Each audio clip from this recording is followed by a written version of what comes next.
시편 3편은 표제가 되어 있죠. 다윗이 그의 아들 압살롬을 피할 때에 지은 시 이렇게 되어 있습니다. 참 처량하고 절망적인 상황이죠. 삶의 가장 중요한 이유 중에 하나는 가족이죠. 그 가족 중에서도 자녀이죠.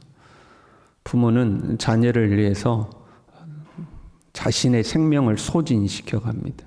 자신의 생명을 소진시키면서 가족을 부양하고 그 중에서도 자녀들을 이제 양육하죠. 그것을 본능적으로 숙명으로 받아들이는 거죠. 어떤 이들은 이 자녀가 이 생명의 연장이라고 표현하기도 합니다. 나의 육신은 없어지지만 내 생명이 내 자녀에게 전달되고 또 그 자녀의 자녀에게 내 생명이 전달돼서 우리의 생명이 지속된다. 뭐 그렇게까지 표현할 정도로 자녀는 소중한 존재죠. 그런데 그 자녀가 나에 대해서 반역을 일으킨 겁니다. 나를 죽이려고 나를 쫓아오는 거죠. 참 그러고 보면 이제 권력이라는 것이 무서운 거예요. 이 권력을 위해서 역사적으로 또 그런 경우들이 종종 있었죠. 권력 때문에 자녀를 죽이기도 하고, 권력 때문에 부모를 죽이기도 하고, 권력 때문에 자기 부인과 그의 가족들을 죽이기도 하고. 이 현대판 정치 투쟁은 그러고 보면 별것도 아니죠. 뭐 부모를 죽이고 자녀를 죽이고 그런 건 아니잖아요. 그런데 과거에 보면 정치 투쟁을 하면서 부모, 형제, 친척 막 싸그리 죽이는 경우가 허다하죠. 여호와여 나의 대적이 어찌 그리 많은지요. 인생에 아주 깊은 비탄이 묻어있는 구절이죠. 여호와여 나의 대적이 어찌 그리 많은지요. 우리도 그런 표현할 때 있잖아요. 하나님 사는 게 왜 이 모양인지요. 이런 표현이죠. 하나님 사는 게 왜 이런지요. 밖에서 우리가 그런 고백을 할 수밖에 없는 상황. 내 삶의 밖에서 진짜 사는 게 퍽퍽하고 힘들다. 그런 상황이 와도 가족의 품으로 돌아왔을 때 가족이 나를 사랑해주고 위로해주고 지지해주면 그 삶을 이겨낼 힘이 생기는 거죠. 가족으로 말미암아 또 힘을 얻고 힘을 얻죠. 그런데 가족이 나를 죽이려고 그러는 거죠. 그러니까 이 사는 게 뭐냐, 살아서 뭐하냐 이제 싶은 거죠. 산다는 게 뭐냐, 도대체 살아서 내가 뭐하냐, 내 인생은 도대체 이 모양이냐, 이런 한탄이 나오는 거죠. 나를 치는 자가 많으니이다. 일어나 나를 치는 자가 많습니다. 사는 게 이 모양입니까? 사실 다윗의 인생은 그리 순탄하지만은 않았습니다. 가정에서 막내로 태어났잖아요.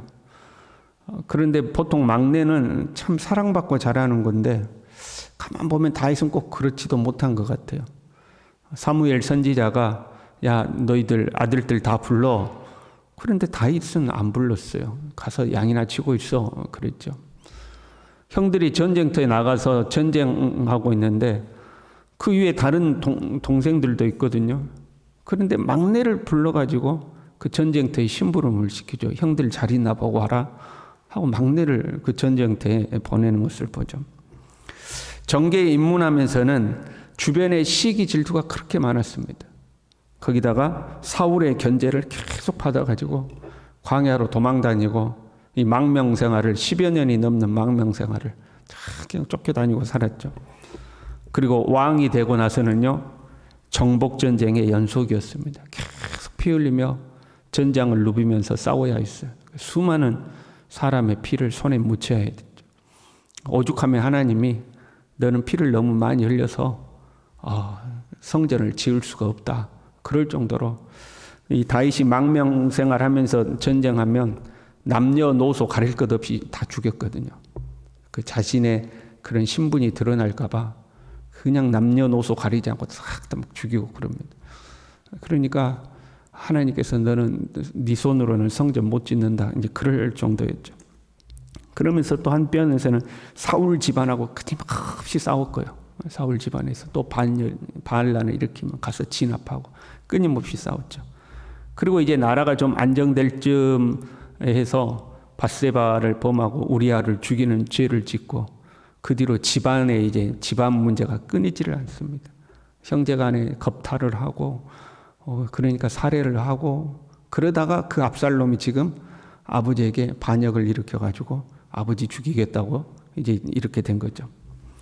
그러니까 진정으로 나오는 비탄인 거죠. 하나님 내 인생은 왜 이렇습니까? 하는 이제 이런 비탄. 나를 치려는 자들이 왜 이렇게 많습니까? 내 대적은 왜 이렇게 많습니까? 이런 고백이죠. 여기서 이 대적이라는 단어는요, 원래가요, 옴짝달싹 못하게 하다라는 의미를 가진 단어에서 이제 나온 명사형이 이 대적입니다. 나를 이렇게 옴짝달싹 못하게 나를 괴롭히는 일들이 왜 이렇게 많냐는 거예요. 우리도 그렇죠. 다인만큼은 아니더라도 다인만큼 뭐 우리 자녀가 칼 들고 죽이겠다고 덤비는 상황은 아니더라도 인생에는 끊임없이 문제가 있는 거예요. 돈 문제, 자녀 문제, 건강 문제, 인간관계 문제, 문제 하나 해결되면 또 문제, 그 문제 해결하려면 또 문제, 그냥 계속 어지간하면 이제 문제 없이 좀 화목하고 화평하게 살았으면 좋겠다 그러면 또 싸우고 또 갈등하고 문제, 그렇잖아요. 언제나 이것이 끝이 나려나, 언제나 끝이 나려나, 죽어야 끝이 나지. 뭐 이렇게 계속 찾아오는 거죠. 일어나 나를 치려는 자들이, 나를 대적하는 자들이 너무 많습니다. 내 문제가 너무 많습니다. 이런 고백이죠. 많은 사람들이 대적하여 말하기를 그는 하나님께 구원을 받지 못한다. 아주 고상하게 번역을 해놨어요. 너는 하나님께 구원 못 받지 못한다. 고상한 표현이에요. 더 의미를 살리면 너 따위는 하늘도 버렸다. 그런 말이에요. 야, 네 같은 놈은 하늘도 버렸어 하고 빈정됩니다. 그런 고백이에요. 사람이 그렇잖아요. 내가 힘들 때에 힘든 건 힘든 거예요. 그런데 그것보다 힘든 것은 그런 나를 빈정대고 조롱하는 거죠, 사람들이. 우리가 어떤 문제가 생기면 그 문제 때문에 괴롭지만 한편으로는 그런 상황 속에 있는 나를 사람들이 어떻게 볼까 이게 참 거슬리는 거잖아요. 근데 야, 네 따위는 하늘도 버렸어. 그리고 빈정된다는 거죠. 실제 다윗이 이 압살롬을 피해서 피난 갈 때에 시므이라고 하는 이 사울의 지파 사람 하나가, 사울 집안 사람 하나가 막 쫓아오면서 다윗을 저주하죠. 야, 네가 사울 집안의 범죄에서 하나님이 너를 심판하시는 거다 하고 저주를 하고 돌을 던지고 막 흙을 뿌리면서 막 쫓아오잖아요. 피를 흘린 자여 가라, 사악한 자여 가라 하고 막 다윗을 저주하고 쫓아오죠. 그게 사실 괴로운 거예요. 우리가 고난당할 때 그렇게 조롱하는 그 조롱이 괴로워요. 그런데 특별히 우리 믿는 사람들은 그런 조롱 중에서도 무엇이 괴롭냐면 하나님에 대해서 조롱을 하는 거죠. 내가 믿는 하나님에 대해서. 너 같은 것은 하나님도 버렸어야 뭐 그 정도는 차라리 네가 믿는 하나님 어디 있냐? 이제 이렇게 조롱하는 거죠. 네가 믿는 하나님 어디냐? 사실 세상은요, 우리를 좀 미워합니다. 우리가 하나님 믿는다, 하나님 의지하고 산다, 하나님이 우리를 도와주신다 그러면 좀 꼴배시럽게 보거든요. 근데 우리가 좀 평탄하고 잘 살아요. 그러면 할 말이 없잖아요. 근데 속으로는 미워하거든요. 저거 하나님 믿는다고 아이고. 그러다가 우리 삶에 고난이 찾아오면 나 잘됐다. 네가 믿는 하나님 어디 있냐? 뭐 하나님 믿는다며? 야, 하나님 잠대하냐? 하나님 뭐 화장실 갔냐? 하나님 나와보라고 그래. 나만 조롱하면 그나마 괜찮은데 내가 믿는 하나님까지 조롱하는 거죠. 그때가 참으로 괴로운 순간이죠. 그래서 우리가 신앙인들을 가만 보면 살다 보면 여러분 병에 걸릴 때도 있고 살다 보면 어려움 당할 때도 있잖아요. 그때 우리는 뭐부터 걱정하냐면 나 때문에 하나님의 영광 가리우는 거 아닌가? 나 때문에 하나님이 조롱당하는 거 아닌가? 이런 거 걱정하잖아요, 우리는. 그런 거죠.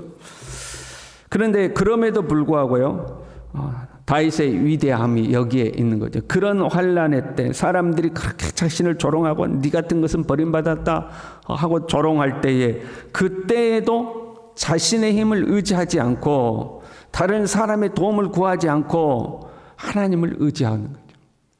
이게 이제 다윗 신앙의 위대함이죠. 그 깊은 곤란의 순간에 끝까지 하나님을 신뢰합니다. 여호와는 나의 머리를 드시는 자이시니이다. 자신을 회복시키시는 분은 오직 하나님이시다 하는 고백이에요. 고대 사회에서 머리를 올린다 하는 것은요, 치욕을 당하는 자의 신분과 명예를 회복시켜준다 그런 의미예요. 머리를 들어 올려준다 하는 거죠. 우리가 이제 그 사극 같은 데 보면 고개를 들라 이렇게 딱 왕이 명령하잖아요. 왕 앞에서 조아리고 있을 때 고개를 탁 들 수 있도록 해주잖아요. 그 머리를 올려준다, 온 상태로 회복시켜준다 하는 거죠. 그리고 8절에는 이렇게 고백하죠. 구원은 여호와께 있사오니 주의 복을 주의 백성에게 내리소서. 멋있는 고백이죠. 우리가 일상에 평범할 때 하는 고백이 아니라 그 아들에게 쫓겨가는 가장 인생의 비참한 순간에 구원은 여호와께 있사오니 주의 백성에게 주의 복을 내리소서. 주의 복을 주의 백성에게 내리소서. 믿음의 고백인 거죠. 그 시므이가 저주하고 다윗을 따라올 때요, 아비사라는 군대 장관이 이 죽은 개가 어찌 내 주인을 저렇게 욕을 합니까? 명령하시면 가서 단칼에 저놈의 목을 베겠습니다. 여러분 같으면 어떻게 했을 것 같아요? 저 같아서도 저한테 아비새가 명령만 내리십시오 말하기 전에 야야 가서 저놈 목을 베불어라. 그럼 그러지 않겠어요? 안 그래도 지금 열불나 죽겠는데 아들이 칼 들고 덤벼가지고 막 돌을 던지고 흙을 뿌리고 이 저주받은 자야 꺼져라 막 굴고 쫓아오면 저놈부터 죽여라 그러지 않겠어요? 근데 다윗이 뭐라고 그래요? 사무엘하 16장 12절에요. 혹시 여호와께서 나의 온통함을 감찰하시리니 오늘 그 저주 때문에 여호와께서 선으로 내게 갚아 주시리라. 자기의 얼마든지 힘이 있어요. 내가 지금 곤란한 상황이지만 너 정도는 처리할 수 있는 힘이 나에게 있어요. 그런데 그 힘을 사용하지 않아요. 감정대로 대응하지 않아요. 하나님을 의지하죠. 하나님이 갚아주실 것이다. 하나님께서 오히려 내게 선으로 갚아주실 것이다. 다윗은 하나님을 신뢰하는 거죠. 그 하나님에 대한 신뢰를 가지고 하나님 앞에 기도하기 시작합니다. 나의 목소리로 여호와께 부르짖으니, 다윗이 하나님을 신뢰하면 그 기도로 나오는 거예요. 그 곤란하고 힘든 상황에 사람 쫓아다니지 않았습니다. 자기 감정대로 하지 않았습니다. 자기 힘을 과하게 사용하지도 않았습니다. 하나님을 의지하고 하나님 앞에 부르짖는 거죠. 그리고 그 기도를 통하여 평안함과 담대함을 얻죠. 이렇게 고백해요. 누워 자고 깨웠으니. 참 대단하죠. 내가 누워 자고 깨웠으니. 여러분, 아들이 칼 들고 쫓아오는 상황인데 잠이 와요? 잠이 옵니까? 두려움은 둘째 치고 열불나서 잠 안 오지 않겠어요? 그런데 내가 누워 자고 깨웠다는 거예요. 어떻게 해요? 여호와께서 나를 붙드심이로다. 천만인이 나를 에워싸 진친다여도 나는 두려워하지 아니하리로다. 나는 하나님 의지한다. 하나님이 나와 함께 하신다. 나의 죽고 사는 것이 하나님께 있다. 확고한 믿음이요. 말로만 하는 믿음이 아니야. 진짜 믿음이요. 하나님께 모든 걸 맡겨버린 거예요. 그러니까 잠잘 수 있는 거예요. 7절에요. 여호와여 일어나소서 나의 하나님이여 나를 구원하소서. 하나님께 맡겨버린 거예요.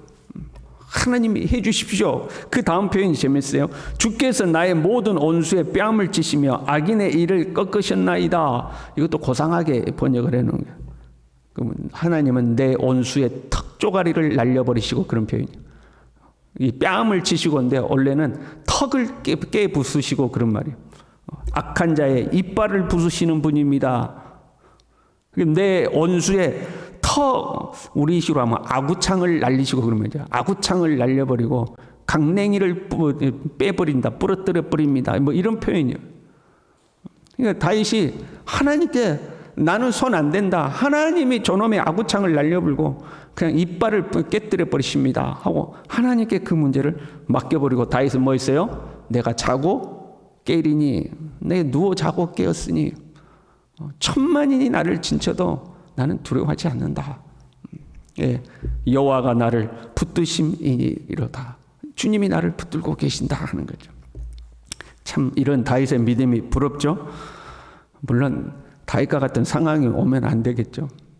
그럼에도 불구하고 이런 최악의 상황에 자신의 아들이 자기를 반역하여 자기를 죽이겠다고 하는 상황에 모든 사람이 하늘이 너도 버렸다고 조롱하고 비판하는 순간에, 그 순간에도 하나님이 나의 방패십니다. 하나님이 나의 영광이십니다. 하나님만이 나의 머리를 드시는 분이십니다. 하나님이 나를 건지실 것입니다 하는 이 굴하지 않는 굳건한 믿음, 하나님은 다윗의 이 믿음에 응답하시는 거죠. 저와 여러분도 이런 믿음의 사람이 될 수 있기를 간절히 바랍니다. 기도하겠습니다.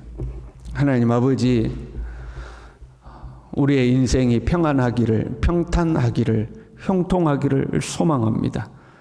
주님의 말씀 가운데 거하고 주님이 인도하시는 대로 순탄한 길을 걷기를 원합니다. 그러나 때로 우리의 삶이 굴곡지고 우리의 삶에 우리를 괴롭게 하고 옴짝달싹 못하게 하는 일들이 생긴다 할지라도 믿음 잃지 않게 하시고 약해지지 않게 하시고 두려워하지 않게 하시고, 여호와는 나의 방패시오 나의 영광이시오 나의 머리를 드시는 자이십니다 하고 주님을 절대적으로 끝까지 신뢰하며 살아갈 수 있도록 우리 모두를 붙들어 주시옵소서. 예수님의 이름으로 기도 올리옵나이다. 아멘. 우리 다 같이 기지개를 켜시겠습니다.